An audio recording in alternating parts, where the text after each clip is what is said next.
Good morning, gentlemen. बहुत अच्छा मौसम है.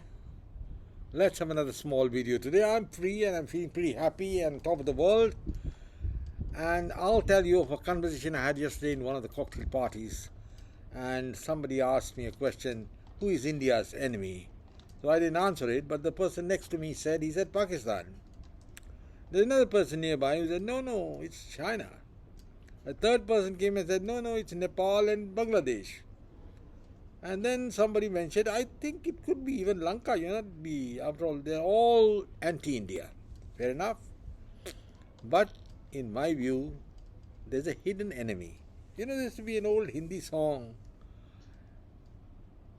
and it's sung by Sunil Dutt. It says, "Chupne mein kya raaz hai?" That means, what is the secret in hiding behind? तो ये भी जो country है जो छुपी हुई है वो ही इंडिया की एनिमी है. Now who is that, which is that country? मेरे हिसाब में ये country United States of America है. This is the country which secretly is anti-India. Now I'll give you some idea. They have a relevant grounds for it. I'll say this much about the Americans. Way back in 1950, Dulles, that time the Secretary of State, had decided, rather he requested Nehru, gave an offer that India could become a member of the Security Council and nationalist China could be taken out. As I already told you, there's no point in discussing everything again and again. Nehru was a man without any political horizon. He said, no, I don't want to be a member of the Security Council because that means depriving Communist China of a seat. So I don't want to become a member of the Security Council at the expense of China. Let's just imagine China is going to be the country we're going to give the big wallop to India, and here's this man talking like this. Then the Americans had set up, the security pacts against communism, and they offered to India, and India said no. Nehru said, I'm a great third world leader. I'm not going to be a member of any alliance. I'm going to have my own hello. I'll be the leader of the non-aligned movement. And so the only country which joined the American alliances was Pakistan. And the Americans haven't forgotten, and they're grateful to Pakistan since then. That's 1954. Pakistan joined, not with the ostensible reason of fighting China or Russia and the communists, but of beating India. Well, gentlemen, so the water started flowing. Nehru continued, and then he was taken aback when the Chinese took away area as big as Punjab from India, and Nehru didn't know about it. He was sleeping, and still he made a pretense of talking all nonsense, in the sense he was propagating China's entry into the United Nations, that is Communist China in place of Nationalist China, and obviously the Security Council seat he felt should be given to Communist China. And then came the war in 1962, and the Indian Army got a thrashing. 3,000 soldiers died for nothing, thanks to Mr. Pandit Nehru. And a crucial conversation which I'll point you at that time, the Indian President of the United Nations was asked a question. I don't remember who it was. He was asked a question, sir, are you still going to support or champion China's entry into the United Nations and the Security Council now that there's a war on and you lost hundreds and thousands of your troops? And what did this man say? He said, we are a country which believes in principles, and our principle is whatever's happening on the border is not irrelevant. China must be given its due, that it should be made a member of the Security Council and the UN. I mean, you can just imagine how foolish a political leadership can be. Well, gentlemen, Nehru soon was eating crow because Chinese attacked in 1962, and as you know, at that time he didn't know what to do. His bubble was picked. Even the countries who were close to India, supposed to be close, like Lanka and Burma and others, they didn't support India in the fight with China, and Nehru had to write a pitiable letter to John Kennedy, the American president, said, please help me, please give us arms. He asked for $10 billion of arms, And this was the same man who was strutting around the state as a great third world leader and advising the Americans how to go about it. America hadn't forgotten that. At that time, some aid did come, but very soon Pakistan began to object, and Pakistan was the main ally. And finally, the Americans also changed mind because they decided that China would be their friend. They would be having a detente with China. They're not prepared to arm India. So Kennedy died, things fizzled out, Johnson came in, and Johnson had his different priorities. He allowed China to flourish, didn't strike when the nuclear bombs were coming up in China, and he opened the doors, and then came Richard Nixon and that famous visit to Beijing, which has been touted as the work visit, the week that shook the world. America recognized China as the Red China as the main government, and they also recognize something which the Americans have an anchor around their neck, that is the one China principle. There'll be only one China. That means Taiwan cannot be given an independent status at all, never. So, well, gentlemen, America made up with China, but they haven't forgotten the fact that the Indians were always, doing something here and there. Nehru would always make some statements against America for something or the other, and it continued. I remember Lal Bahadur Shastri made a visit to Moscow, and he condemned the American bombing of North Vietnam. I mean, I couldn't understand what he had to do with that, but Lal Bahadur Shastri did go to Moscow on a visit, and in the public meeting condemned the Americans for bombing North Vietnam.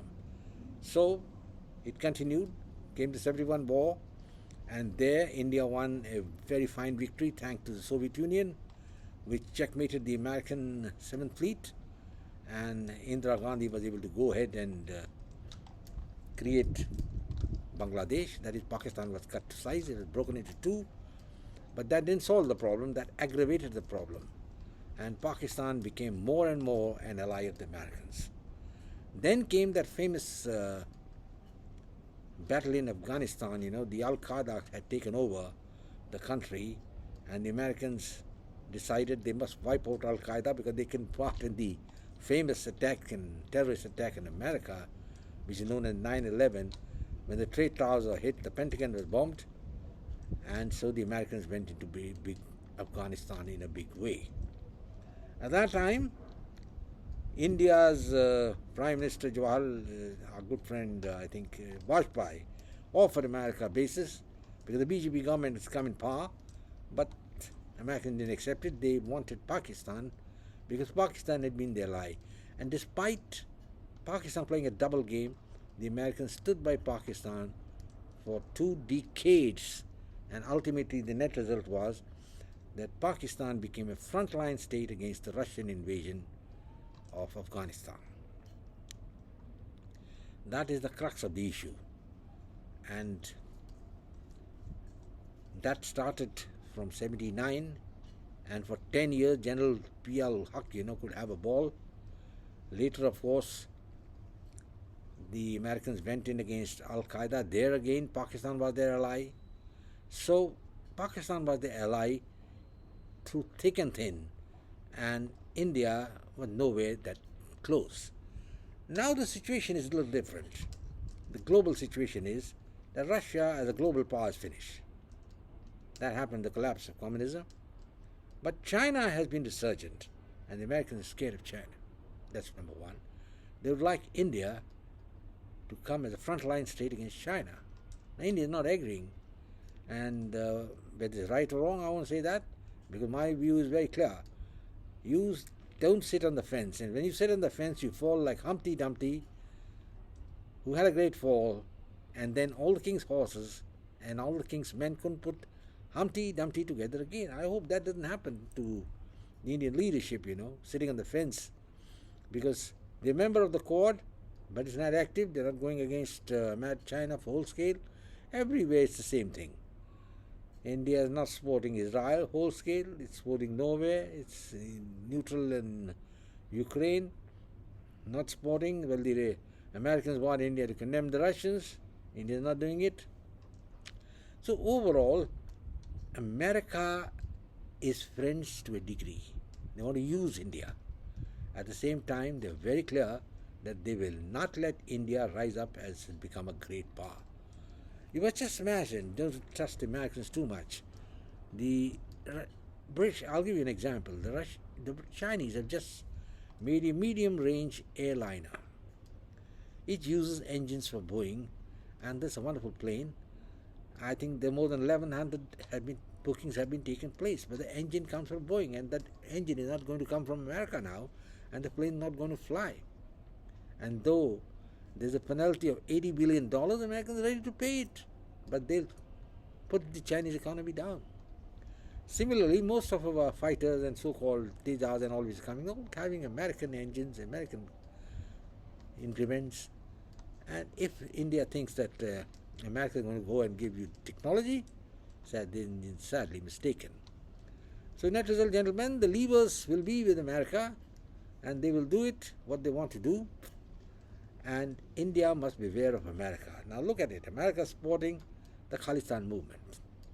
Pannu is a small fry, but they're supporting him. You can't do anything about it.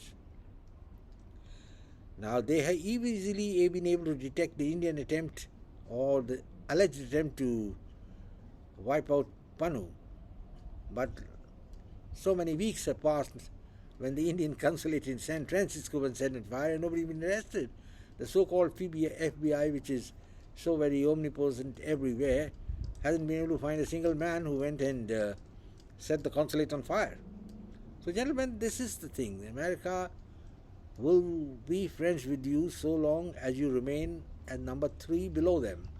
That goes to the Western powers, and the moment India tries to rise up, America is going to make attempts to try to finish India.